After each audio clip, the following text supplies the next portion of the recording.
Antayin niyo ako! Bebang! Hala si Princess! Hinabol niya yung tricycle! Bebang! Bilisan mo tumakbo, Princess! Oh no! Manong driver! Ito niyo lang po yung tricycle! Gusto sumakay ni Princess! Nanay!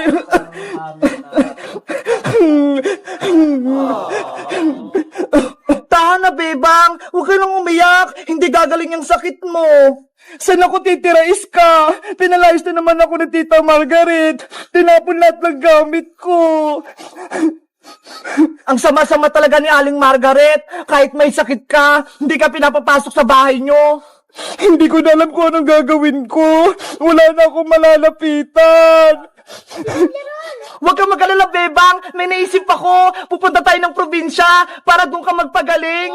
At para makaiwas ka rin kay Aling Margaret, pati kay Maria! Paano si Nanay Sitang? Iiwan ko siya dito? Babalik naman tayo, Bebang! Kapag magaling ka na, maganda din magpahinga! Pupunta tayo sa mga bundok, ilog, maganda dun sa probinsya, presyong hangin! Kaso, gusto ko magpaalam kay Nanay para alam niya kung saan tayo pupunta. Kaya Aling Sonia naman tayo magpaalam. Wala naman si Aling Sitang eh. Sige na nga. Kaya Aling Sonia naman tayo magpaalam. Tara na, Iska. Punta na tayo sa tindahan ni Aling Sonia. Yes! Pupunta kami sa probinsya! Aling Sonia! Aling Sonia! Ano yun, Bebang, Iska? Anong kailangan nyo? Aling Sonia, may sasabihin po sana kami sa inyo. Magpapaalam sana kami ni Bebang. Pupunta kami ng probinsya. Ba't kayo aalis? Ano nangyari? Kasi po, Aling Sonia, pinalayas po ako ni Tita Margaret eh. Tinapon niya po yung mga gamit ko, pati itong bag ko. Kahit may sakit po si Bebang, pinalayas siya sa bahay nila. Pinagtulungan siya ni Aling Margaret, tsaka ni Maria. Ganun ba? Ang sama-sama talaga ng ugali ng Margaret na yun, pati ni Maria. Hindi na naawa kay Bebang. Aling Sonia, pasabi po kay Nanay, dun po muna ako sa probinsya. Nagpapagaling ako. O sige, Bebang, ako nang bahala. Ako na rin magsabi sa nanay mo. Mag-iingat kayo dun, ha? Opo. Pasabi din po kay Nanay, wag po siyang mag-alala. Babalik din po ako. Ikaw naman, Iska, wag mong pababayaan si Bebang dun, ha? Opo, Aling Sonia, ako pong mag-aalaga kay Bebang. Siguraduhin mo, kung hindi, yari ka kay Nanay Sitang yan. Tara na, Bebang, tumawag na tayo ng masasakyan natin. Bye-bye po, Aling Sonia. Aalis na po kami. O sige, bye-bye. Mag-iingat kayo. A few moments later. Ay, may tricycle, Bebang. Sumakay na tayo.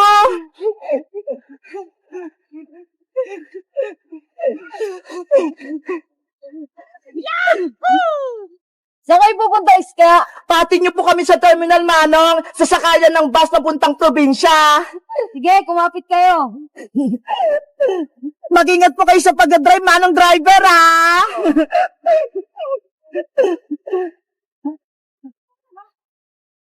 Sila Bebang at Iskayo na. Aalis sila. Sa kaya sila pupunta? Bebang, antayin niyo ako. Gusto ko sa mama. Antayin niyo ako. Bebang! Hala si Princess. Tinapon niya yung tricycle. Bebang! Bilisan mo tumakbo, Princess! Oh no! Manong driver! Ito niyo lang po yung tricycle! Gusto sumakay ni Princess! Pinagod niyo naman ako, Iska! Ang layo na tinakbo ko! Sorry, Princess! Akala kasi namin, hindi ka sasama eh! Saan ba kayo pupunta? Bakit nakasakay kayo sa tricycle?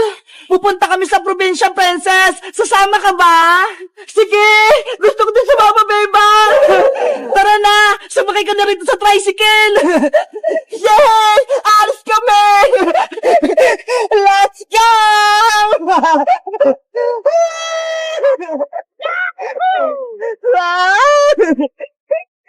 Hoy, Princess! Dito ka sa loob! Mahulog ka dyan! Ang sarap ng hangin! Princess, kumapit ka dyan baka mahulog ka.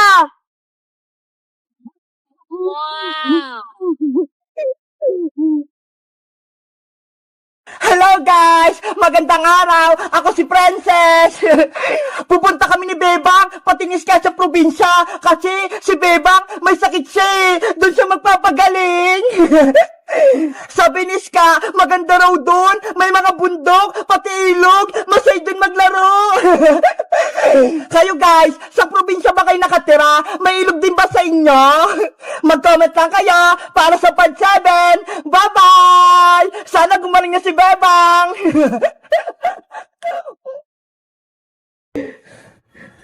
Ayan! Malapit ko nang matapos nung dinadrawing ko si Among Us!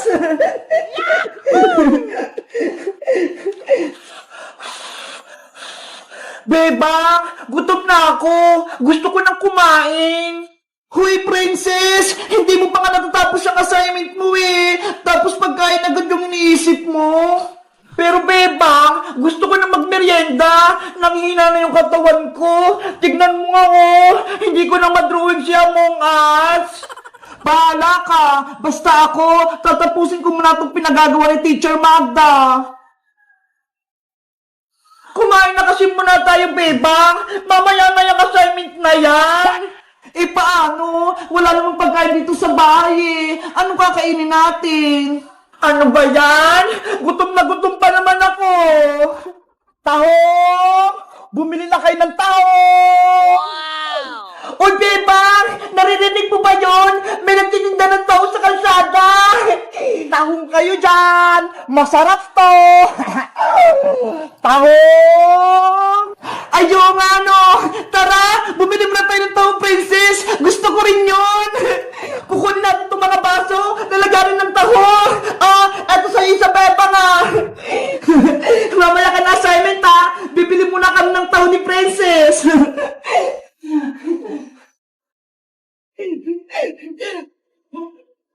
Nasaan yung nagtitinda ng taho? Tahong! Tahong! Ay, Bebang!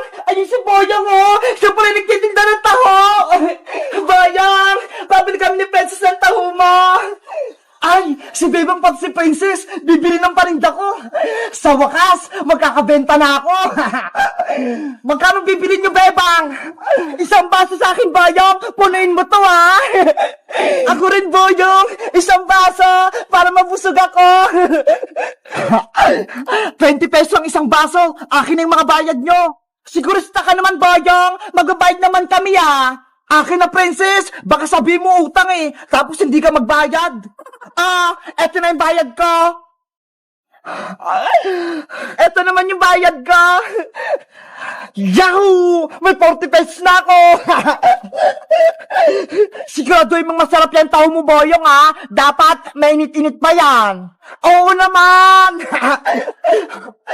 Oh no! Isang baso kay Bebang, isang baso kay Princess!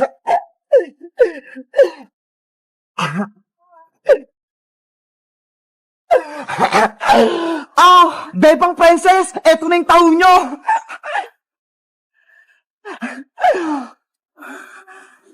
Hala, Boyong, ano to? Bakit taho nyo nasa baso? Kaya nga, ang baho-baho pa, tapos hindi pa luto. Tahong naman talaga yung binibenta ko, Sabi ko, tahong, hindi taho. Ano ba yan? Ang pagkakarinig namin? Taho? Yun pala, tahong. Magmimerienda pa naman sana kami ni Princess. Ay, Bayang! Ayaw ko nitong tahong mo! Hindi to makakain! Ibalik mo yung pera ko! Naku! Hindi na pwede, Princess, no? Nagbayad na kayo, kaya akin na yung pera nyo. Madaya ka naman, Bayang! Dapat, sa palengke ka nagtitinda nitong tahong na to, hindi dito sa may kalsada. Akala tuloy namin, taho yung binibenta mo. Kasalanan nyo yan! Mali yung pantinig nyo! Ang sinisigaw ko, tahong! Hindi taho! Tinatawan mo ba kami? Ibalik mo yung pera namin! Ayoko, no? Sa inyo na yung tahong nyo! Lutuin nyo! Bayong! Bumalik ka rito! Ayoko itong tahong mo! Tara na nga, Princess! Bumalik na tayo sa loob! Tapusin na lang natin yung assignment natin! Ano ba yan? Gutom na ako eh. Tahong! Tahong! Bumili na kayo ng tahong! Hello guys! Magandang araw! Ako si Boyong! Si Bebang, pati si Princess, akala nila tahong yung binibenta ko! Kayo guys, bumibili rin ba kayo ng tahong sa kalsada? Anong favorite yung merienda? Mag-comment lang kayo! Bye-bye! Tahong!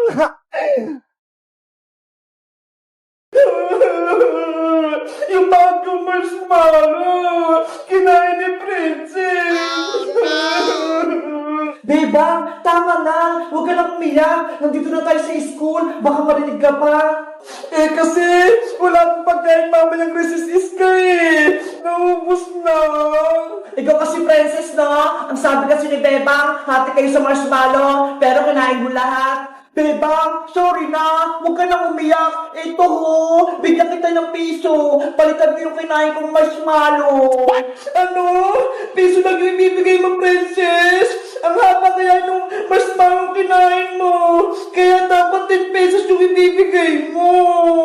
Hala, ang mahal naman. Huwag ko na nga lang bayaran. Pambili ko na lang ito ng candy mamaya. Princess! Ikaw, Princess, pinaiyak mo pa si Beba. Ikaw na nga may kasalanan eh. Babayaran ko na nga, ayaw pa niya.